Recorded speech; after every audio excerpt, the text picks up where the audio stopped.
Soviet selalu membantu Indonesia. Dari Indonesia baru lahir yang masih rentan dengan serangan lawan-lawannya hingga saat ini dari pengakuan kedaulatan serta penjualan produk pertahanan.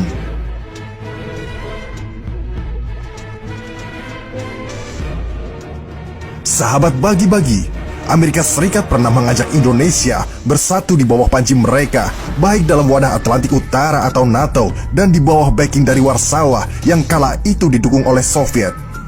Keduanya menghormati Indonesia karena Indonesia sangat potensial dijadikan sekutu. Selain kekayaan yang kala itu belum pernah terjamah, kepandaian pemimpin Indonesia yang bukan kepalang cantiknya memainkan peran di tingkat dunia. Tapi, apakah sahabat bagi-bagi tahu, Soviet adalah negara pertama yang menjaga Indonesia saat baru lahir dan masih rentan. Dari transfer alutsista, ilmu militer, dan bahkan teknologi nuklir. Walau berkali-kali Soviet dinomor duakan setelah Soekarno menjalin hubungan baik dengan Presiden John F. Kennedy. Tapi bukannya sengaja, Presiden Soekarno pada saat itu hanya ingin berperan aktif dan bermain cantik untuk meminta dukungan internasional pasca meminta Irian Barat masuk pangkuan Ibu Pertiwi, dan Soviet memahami itu. Sebelum lanjut, mari kita sama-sama membangun channel ini dengan mensubscribe dan membagikan ke anak negeri. Sahabat bagi-bagi, hubungan Indonesia dan Amerika Serikat masih terus berlangsung. Meski Amerika Serikat gerah karena masih menganggap Indonesia bermain nakal karena sering bolak-balik ke Soviet. Apalagi pasca Indonesia masih bersikeras mengusir Belanda dari Irian Barat, yang mana pada kala itu Belanda masih merengek meminta bantuan Amerika Serikat agar Irian Barat jangan diserahkan kepada Indonesia, yang membuat Amerika Serikat dilema. Sungguh sangar pimpinan kita pada saat itu bisa membuat negara superpower gerah dan dilema. Hal ini berubah pasca Presiden Amerika Serikat Dwight Eisenhower digantikan oleh John F. Kennedy dari Partai Demokrat. Presiden Kennedy menerima usulan dari penasehatnya untuk mengundang Soekarno ke Amerika Serikat. Setelah sampai di Amerika Serikat, Soekarno mengangkat isu serius tentang Irian Barat harus masuk ke pangkuan Ibu Pertiwi. Dan Amerika Serikat akhirnya menerima itu. Selain untuk menjalin hubungan baik dengan Indonesia, Amerika Serikat juga menganggap Belanda tidak akan bisa bertahan lama dari infiltrasi dan gemburan pasukan Indonesia yang mutlak didukung oleh Soviet. Kennedy berpikir kedekatannya dengan Indonesia pada saat itu bisa menjadi pedang bermata dua, di mana Kennedy sendiri paham Indonesia bila makin erat dengan Soviet maka akan mengganggu kestabilan Asia pasca era Perang Dingin.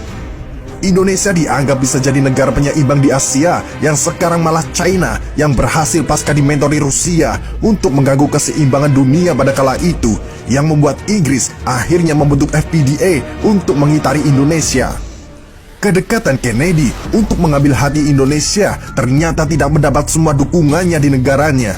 Dan memang Kennedy merupakan salah satu presiden yang eksentrik di Amerika seperti Soekarno dalam mengambil keputusan dan akhirnya membuat dia terbunuh. Banyak teori konspirasi di sini, tapi lain kali saja admin bahas. Pasca kematian Kennedy inilah hubungan renggang Indonesia dan Amerika terjadi, di mana Soekarno masih berpikir bahwa banyak Kongres Amerika yang tidak senang kesepakatan saling menguntungkan Indonesia dan Amerika atau Soekarno CS terjalin. Maunya mereka Indonesia tidak layak sejajar dalam kesepakatan, tetapi harus patuh dan menjadi kacungnya Barat. Disinilah Presiden Soekarno memahami betul tentang konspirasi yang terjadi, dan lagi-lagi Soviet masih menyambut terbuka Indonesia. Walau sedikit kekecewaan Soviet saat Soekarno dekat dengan faksi ormas rivalnya, yaitu Amerika. Padahal Soviet sudah banyak transfer teknologi militer untuk membantu Indonesia yang baru lahir dan rentan itu. Tapi lagi-lagi Soviet siap membantu karena Soviet paham konsep dan gagasan besar pemimpin nomor satu Indonesia itu. Apalagi pasca kematian sahabatnya John F. Kennedy membuat Soekarno semakin keras mengancam Barat, dari mulai mengusik Australia, Malaysia hingga Singapura. Soekarno juga makin hari makin anti terhadap konsep-konsep Barat yang dianggapnya neoliberalisme gaya baru. Maka Soekarno mengikrarkan perang terhadap konsep Barat. Barat saat itu yang melihat Indonesia makin hari makin brutal, mulai menyusun strategi melawan Indonesia. Barat sudah kelelahan dalam melawan Vietnam dan lainnya mulai enggan berhadap-hadapan lagi secara kekuatan militer. Apalagi pasca Soviet bersikeras bahwa Indonesia boleh mendirikan pabrik senjata dan pengolahan logam mereka dengan kekuatan hak veto Soviet. Indonesia pada kala itu kekuatannya makin menggila. Soviet sayang betul kepada Indonesia. Semua transfer menguntungkan pihak Indonesia. Bahkan Soviet belum pernah sekalipun meminta imbalan seperti sumber daya alam atau lainnya.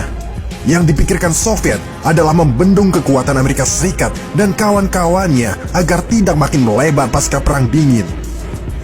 Sahabat bagi-bagi, Soviet tahu bahwa Indonesia adalah kekuatan baru untuk memecah kekuatan di Asia. Dengan wilayah dan sumber daya alam yang besar, serta karakter masyarakat yang masih barbar, maka Indonesia wajib diberi dukungan. Dan satu lagi, proyek raksasa membentuk kekuatan Indonesia di sisi nuklir pun sudah mulai ditransfer. Sahabat bagi-bagi, kedekatan Soviet-Indonesia tentu membuat Amerika Serikat dan sekutunya kalang kabut. Dan tidak bisa membentuk ini hanya dengan kekuatan militer saja, di mana selain kemampuan Soekarno mengkoordinir negara-negara dunia ketiga, omongan Soekarno juga memiliki kemampuan mengakomodir negara-negara lain agar sepaham dengan Indonesia, seperti KTT Asia Afrika dan Konferensi Meja Bundar. Maka, dari ketakutan Amerika tersebut, dirancanglah strategi paling fenomena dengan kode sandi, domino, yang menggelincirkan Indonesia, bahkan sampai Soviet ikut terbelah-belah menjadi seperti Rusia sekarang ini dan Indonesia sekarang ini. Pasca pergantian rezim, ternyata lagi-lagi adik ketiganya Indonesia menyakiti Soviet dengan konsep KRI Rian dan menjaga jarak dengan Rusia pasca Orde Baru dan menanamkan konsep bahaya laten terhadap yang berkaitan dengan Kremlin. Tak hanya sampai di situ saja, kali ini kita pun lagi-lagi mengecewakan Rusia pasca pembatalan Su-35 yang diganti Rafale pasca ancaman dari Amerika Serikat. Padahal embargo senjata terhadap Indonesia pasca Timor Timur, hanya Rusialah yang bersedia menjual senjata ke kita tanpa mengindahkan Barat. Dan kita pun seakan-akan membatalkan secara sepihak. Bahkan saking sabarnya Rusia, Duta Besar Rusia untuk Indonesia, Lyudmila Vorobova, menyatakan secara terang-terangan menegaskan tentang Su-35 untuk Indonesia yang pernah dikabarkan batal, ternyata dibantah oleh pihak Rusia. Menurut pihak Rusia, Indonesia belum pernah membatalkan secara resmi dan pihak Rusia pun tidak menutup pintu pembicaraan terkait hal ini. Negeri Paman Putin ini masih berharap bisa memasok Su-35 untuk TNI Angkatan Udara Indonesia. Sahabat bagi-bagi, tampaknya negeri Paman Putin masih berpikir positif terhadap Indonesia sebagai bagian dari sekutunya walau sudah diduakan. Dan akan selalu siap untuk menjual senjata tercanggihnya ke sang adik ketiganya bila suatu waktu pembelian alutsista kita ditolak oleh Barat. Sahabat bagi-bagi, itulah kilas balik secara singkat hubungan Garuda dengan negeri beruang merah. Hubungan ini terjalin karena putra terbaik bangsa yang berwibawa di mata dunia, yang mampu berbicara untuk negaranya, bukan jago kandang di balik partai warna-warninya. Saatnya pemimpin Garuda Indonesia muncul, keluar satukan panji-panji Asia yang makin hari makin perkasa seperti India, China, dan Uni Emirat Arab untuk menandingi ormas-ormas lama. Asia adalah kekuatan persekutuan baru. Arab kuasai minyaknya, China kuasai teknologinya, India kuasai senjatanya, dan kita Indonesia kuasai pasukan warna-warninya di bawah panji yang namanya NATO untuk melawan NATO. Kita harus selalu optimis sampai ajal menjemput kita, karena di kita semua ada, kecuali minyak goreng, karena minyak goreng itu bagian dari kekuatan astral di mana yang bisa melihat hanya orang-orang yang beriman. Sekian berita dari admin. Kalau bicara minyak goreng, takut istri dengar karena sensitif dan terjadi peperangan sepihak di sini. Terima kasih. Ura.